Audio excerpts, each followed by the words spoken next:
Mahigit 3 linggo nga ata na hindi ako nagpunta ka na Ali. Kaya naman ayun, miss na miss ako ng lola nyo. May pasabi-sabi pa nga siya na nagbago na nga raw ako. So ayun, dahil nga nagtampo na, ay ano pa nga ba ang gagawin natin kung hindi nga puntahan? At ito nga ang mga hipo ng paulam niya sa akin for today's video. Tanghali na nga ako nang nagising at naabutan ko na nga itong mga hipo na nakalagay nga dito sa lababo. Tinanong ko nga siya kung anong luto nga ang gagawin dito at yung nga raw may butter, pero wala nga kaming butter, kaya nga ang tawag siguro sa lutong ito ay garlic margarine shrimp.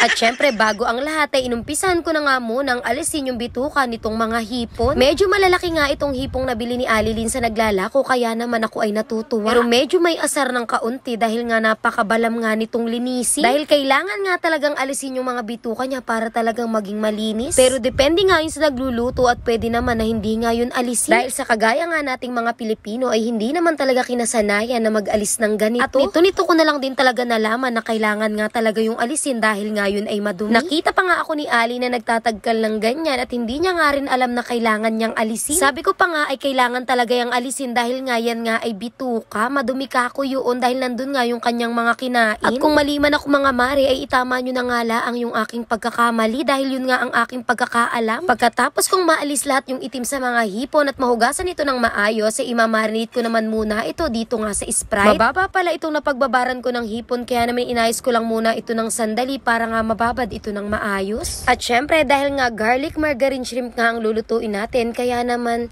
kailangan natin ng bawang syempre. 1.5 puso ng bawang ang gagamitin ko dito dahil nga mas marami ay mas masarap. Pinitpit ko lamang ito isa-isa para hindi na nga ako mahirapan sa pagbabalat. At pagkatapos ay ginayat ko lamang ng ganyan kabilis. Nung okay na ang lahat ay binuksan ko na nga itong apoy at sinalang itong kawali na aking gagamitin. Naubusan na nga kami ng butter dito sa bahay kaya naman itong margarine na laang ang aking gagamitin. At wala din naman akong choice dahil wala ngang mabilhan dito sa malapit na tindahan. Naglagay nga lang pala muna ako dyan ng kaunting mantika at pagkatapos ay sinunod ko na nga itong margarine para nga hindi siya masunog. Nung natunaw na yung mga margarine ay sinunod ko na nga ring ilagay itong mga bawang na ginayat ko ng maliliit kanina. Aantayin ko lamang mangabong yung bawang at pagkatapos ay isusunod ko na ring ilagay itong mga hipon. Kalahating kilo nga raw itong mga nabiling hipon ni Ali at nagkakalaga lamang ito ng 150 pesos. Ang sabi ko pa nga ay bakit ang mura naman, ay ang dami-dami nito. Kalahating kilo nga lang daw ito kaya ganun yung presyo. Nagtataka talaga ako dito dahil nga sobrang dami niya, parang hindi siya kalahating kilo. Sa pampalasa naman mga mare ay paminta pa lamang ang nilalagay ko dito. Tapos pag nagkulay orange na nga yung ating mga hipon, kagaya niyang nakikita nyo sa video, ay iaahon nga muna natin yan sa kahirapan. Dahil pangit nga itong masobrahan sa luto dahil dumidikit nga yung kanyang balat doon sa laman. Ayoko namang mahirapan ako mamaya sa pagkain at pati nga yung aking mga papakainin.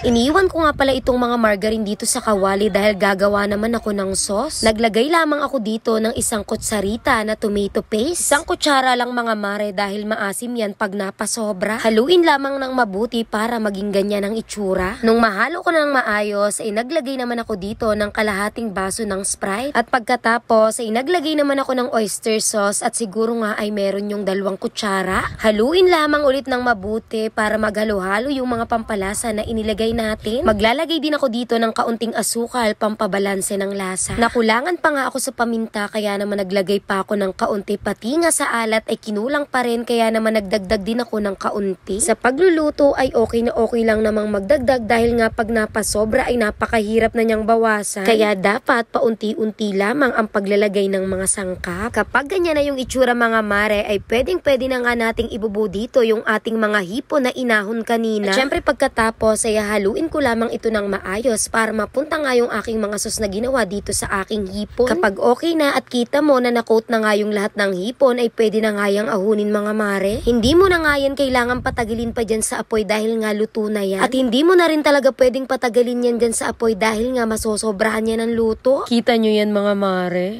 Grabe, ang sarap niyan, promise. Walang halong eme, legit na masarap. Sinasabi ko sa inyo, hindi kayo magsisisi pag sinubukan nyo din to. Sundan nyo lang yung mga pinaglalagay ko dyan sa video. Dahil perfect talaga be, at sa sarap ay parang gusto ko nang mag-asawa. Tapos diba, diet ako. Pero bukas na lang, pwede namang ipagpabukas yun dahil hindi ko talaga pwedeng hindi ito paparisa ng kanin. Sobrang dami ko ngang nakaing hipon dyan at hindi ko talaga napigilan yung sarili ko na kumain ng kanin. Pati nga itong si Ali ay sarap na sarap nga dito sa aking luto at ang sarap nga daw nung sauce. Kaya ano pang iniintay mo dyan? Go! Gayahin mo to!